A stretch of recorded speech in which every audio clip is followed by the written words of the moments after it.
Welcome to Salt of the Earth Farm Stories. Alice Springs is such a strong town. Like we always say, we're the last to go slow and the first to go fast. Last episode, we heard about Rick's family history and what an incredible history it is. We also heard how a young bloke from the Territory got his start, learning the value of hard work and making the most out of every opportunity. In this episode, the story goes further. Rick heads out to remote stations, working with bores and irrigation, learning just how important water is to life in the outback. But it's the decision he makes later that really changes everything.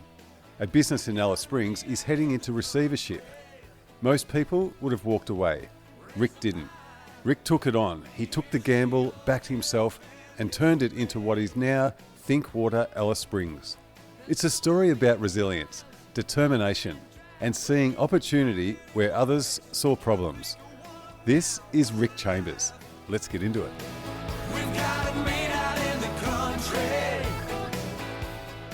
I've had a family that when I first started Chambers Engineering, old Paddy was an old Irishman, Martin Garrity, and him and I used to work together on TMT, and he was my first employee, and he started for about 2 weeks' work, and I think he was with me for 4 or 5 years or something, you know. And I've had Paddy's. He's got 4 sons. I've had a Garrity in Chambers Engineering the complete time that I had it, you know. So the boys grew up and Bradley became the manager. Young Patrick wanted to leave school and Mum said, "Oh, can you kill him?" I said, "Yeah, I can kill him."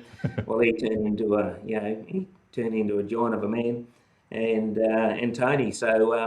So I had a Garrity come all the way through with me. So they're like my brothers. But in the 2000s, I said to Bradley, "We've got to get out of contractor, mate. Like it's, you know, like your back's against the wall. You sort of Russian roulette." So I said, "Look, we need to go into essential services." So we ended up getting to the power water contracts. So we'd be up at 2:00 in the morning doing a water main, but you know, like it put us in town. It was guaranteed work. You weren't throwing all the numbers at one job. Yeah, that was it. That put us as a major customer to the shops. So we were buying a lot of gear, and probably by the time, it's 14 years ago, so I was sort of probably removed a bit from the company at that stage.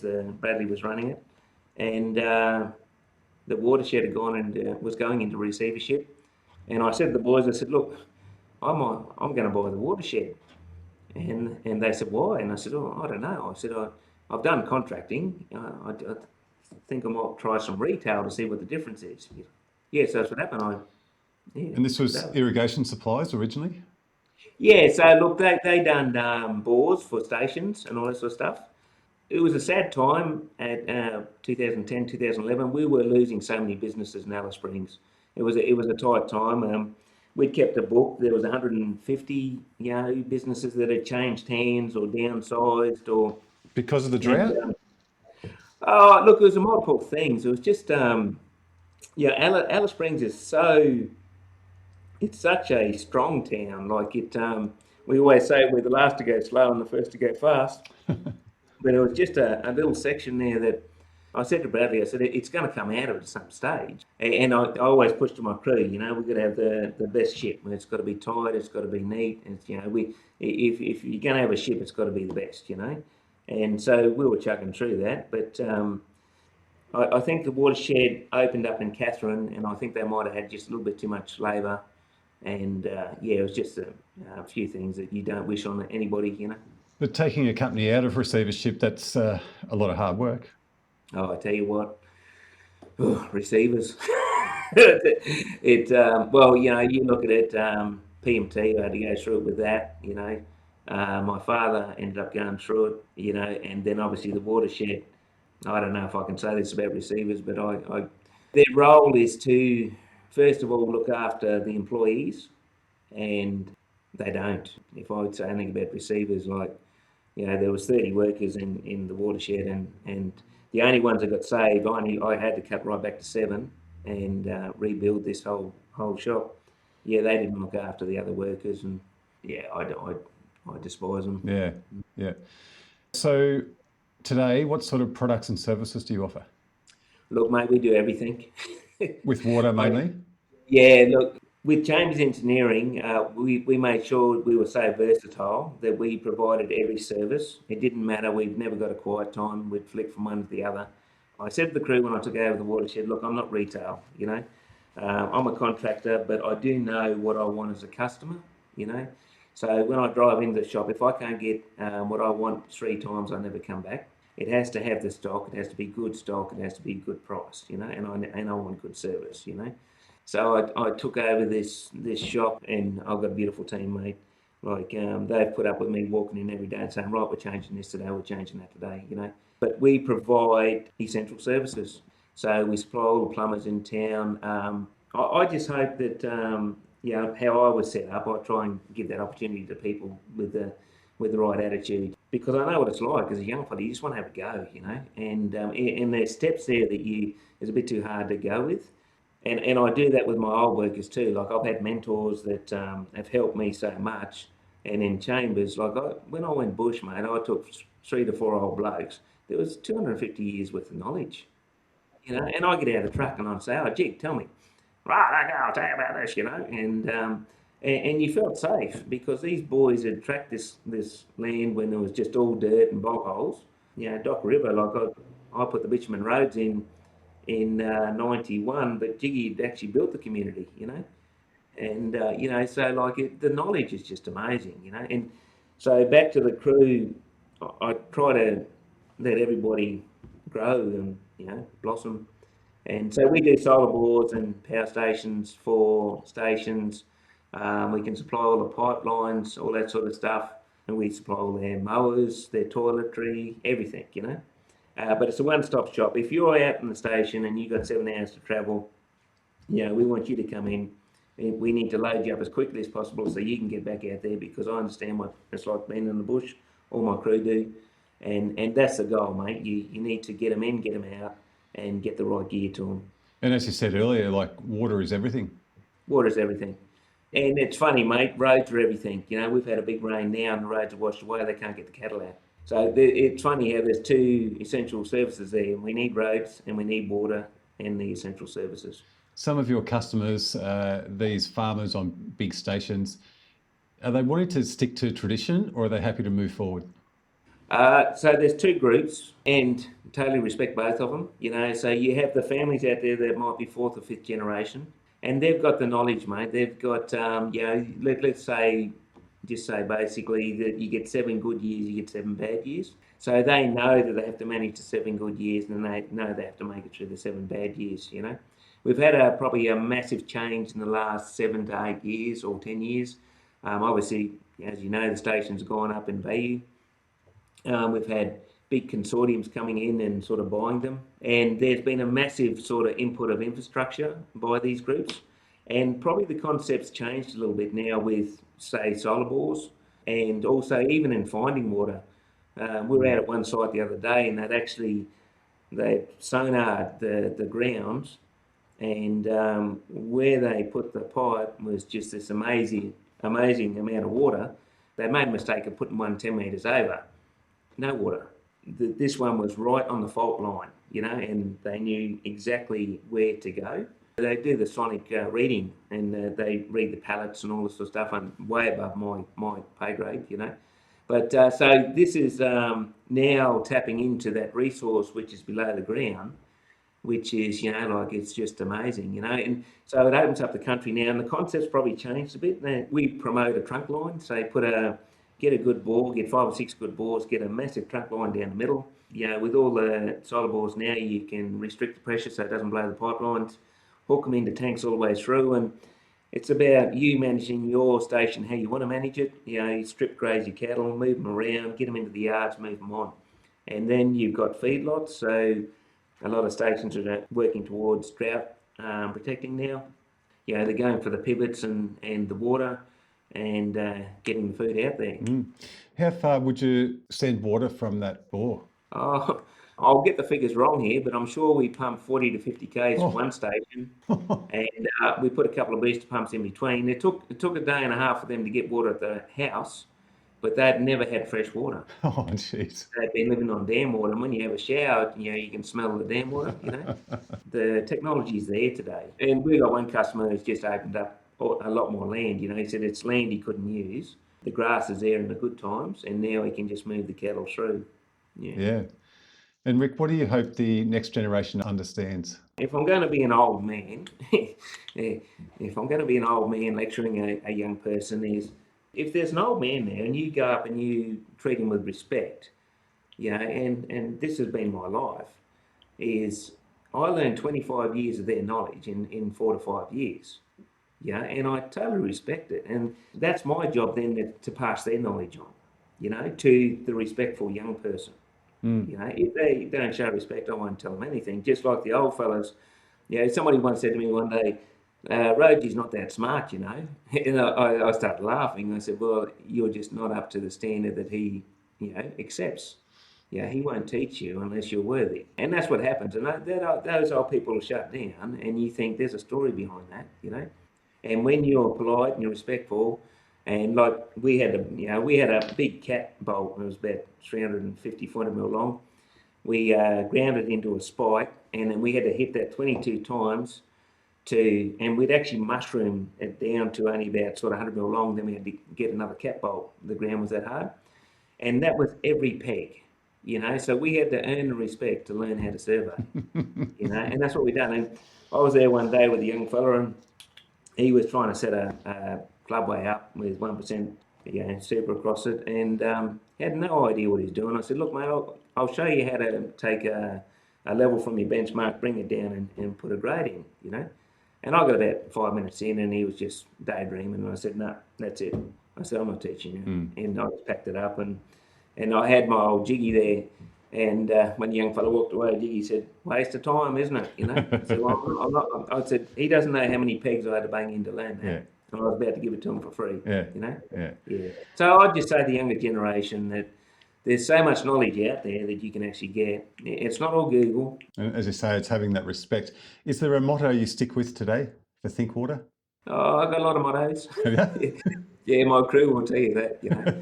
The one we have for Thinkwater is clean shop is a happy shop. Yeah.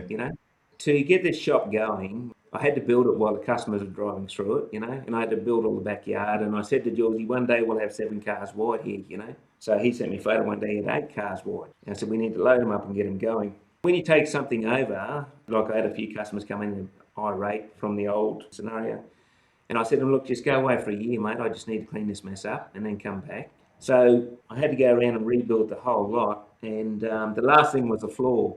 And one Christmas we had to take the whole shop out and build it and set it up outside. And then we worked 24 hours to just grind the floor and paint it with epoxy. Then we had to put the store back in. Well, this is over Christmas, and Julesy said, never again. I said, I'm not doing it again, seriously. Yeah, I said, you watch the difference now between women and men. And so the man walks in, and he goes straight in, and he gets his stuff and he walks out.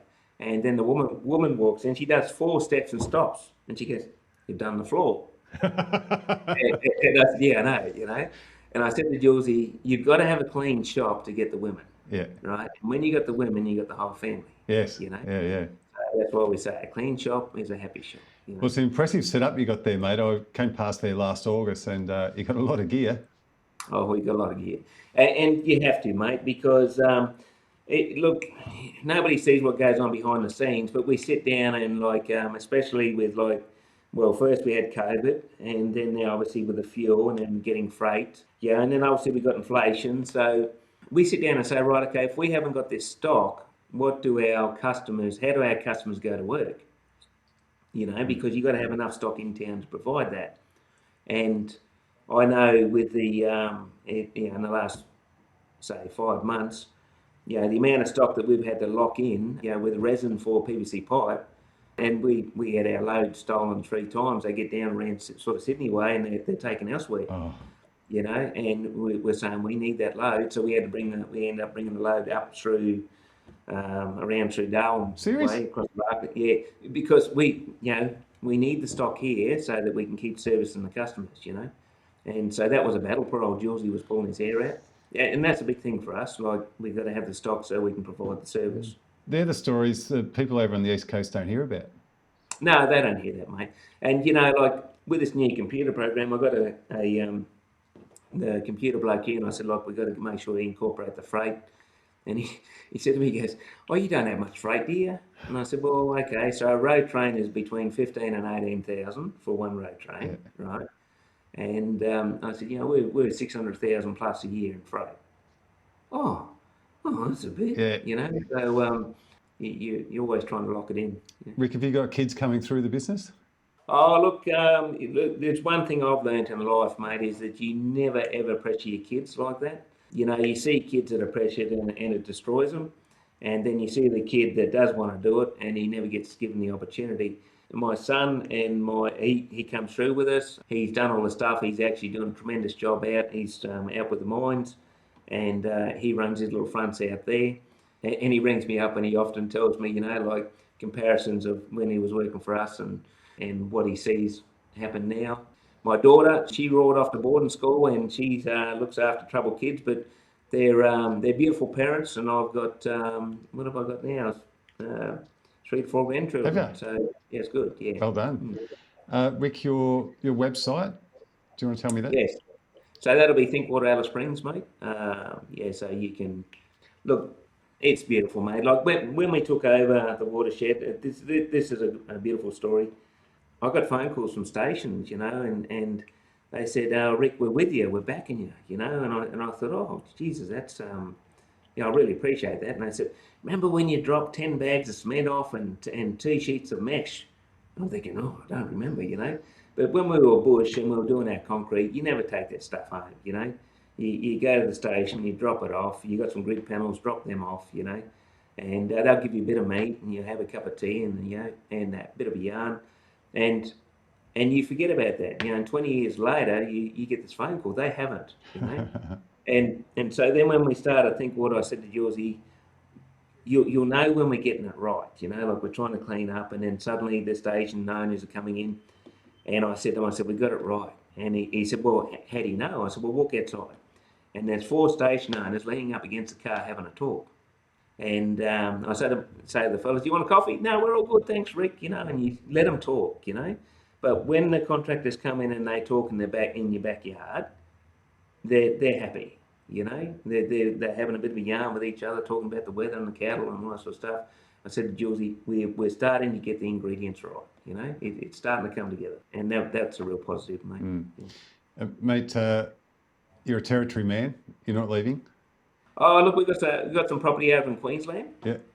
Mate, there's multiple Ricks, and they say that about stress too, like a good mate of mine once said that stress is best defined that one of your personalities has driven the car too long, and I sort of thought that's a very good line, like, so if Ricky Chambers, the road builder, has been driving too long, well then, yes, that's stress, So Ricky Chambers, the man that can't catch a fish, he should drive for a little while, and so I pop over to Queensland.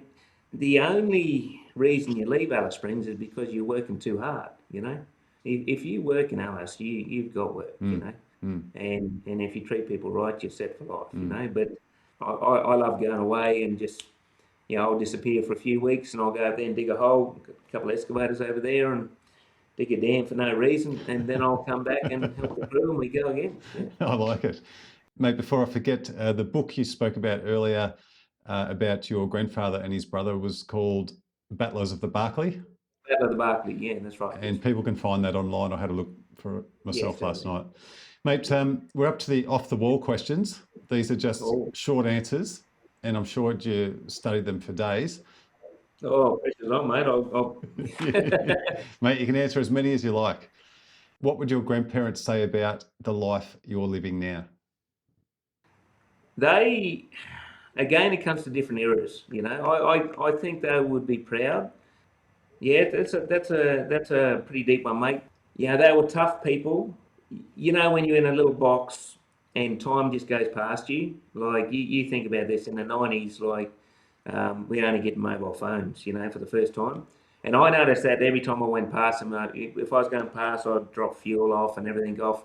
And you can see the strength in these people, but the change is just so big for them, outside. So they're so proud of you, and I'm so proud of them because they were kings of their era, you know, and you're battling in a different era, you know. Yeah, if that makes sense, Yeah. like humble wasn't it? Well, it's work ethic that they'd be proud of, I think, mate. Yeah, I think that that's definitely been passed on. You know, like if your kids are going to work today, you got to be happy. Yeah. You know, like that's the main thing. What's your favourite tool, Rick? Oh, look, mate, there's multiples there, but I do not live without a 3.5 ton excavator sitting behind me. Yeah, right. And if not, it's a 14 tonner. Yeah. And if it's not, it's a forklift. And if it's not, it's a scissor lift. You know, like I'm in my own element when I've got my 6 or 7 tools and I'm just by myself and I can just tinker around and build and create. Yeah. But the boys will say the 3.6 tonner. Right, eh? Versatile. And it's funny, mate, by going to the stations and doing the solar bores, I think I'm converting every station to buy an excavator, you know? Yeah. Well, we never had them as kids, did we? No, we didn't. No. Rick, if your old work boots could talk, what stories would they tell? Look, mate, I sort of grew up as a half-baked ringer, you know. So I was Red Wings for years out of loyalty to my father, which I then had to change, you know. But, man, we used to burn through them, mate. I got some burnt out Red Wings from the surveying days, you know, like skinny little legs and out there with Red Wings. Yeah, they used to melt, mate. So I guess they'd say we walked a few Ks, mate. What's one thing the Territories taught you that no university ever could? Yeah, the Territories taught you that, look, you can't give up, you know. You know, I see all these people coming in here and I think they're pretty tough and that. You take them bush on a 42-degree day, you do it for a week and they're blubbering, you know.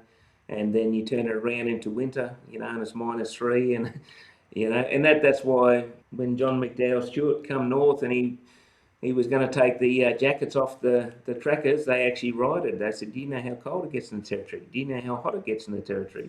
It's a tough place, mate. And if you think you're tough, come here and work for a while and see how tough you are. Yeah, yeah.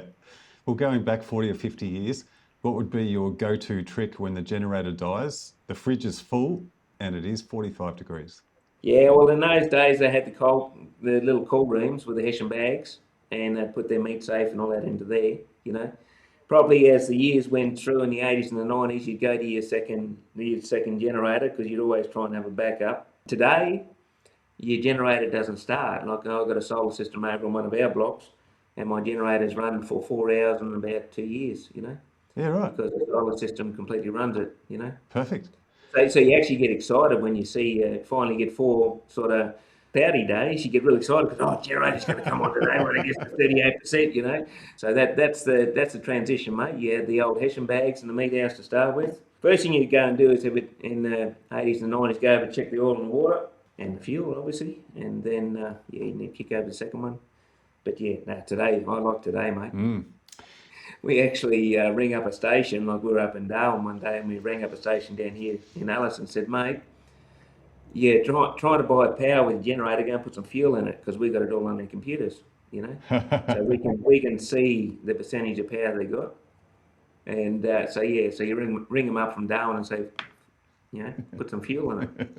All right, Rick, if you could live anywhere in the world, where would it be? It's definitely Australia, mate. We'd think what I've been around the world that many times, which has been a real sort of, you know, it's been a real privilege. But I mean, we've got beaches, we've got sand dunes. I made this speech at my son's wedding. You know, like when you're born in the bush, like people don't understand like a cold winter's night on a sand dune, you know, with the desert oaks and the wind blowing through it, and the stars. They don't understand that. And then if you're near the beach, the sound of the waves. Like we've got it all in Australia, and you just need to go for a drive. And our water holes, mate, you know, like with all the rain around here, like magnificent, you know. Yeah, it's great. Well, Rick, you've living a fascinating life, mate. You've worked hard. I can see that work ethic has been built into you early, and a great family history. And I've loved this chat, mate. So thank you. Yeah, thank you, mate. I just like to say that it's a group effort, mate. Like my team here are tremendous, you know. You know, they all put in. We just got a culture where we try to support each other. I don't ask them to do more than I would try to do myself anyway, you know. And it's the challenge of just making it better, you know. That's the best thing. Well done, Rick. Thank you, mate.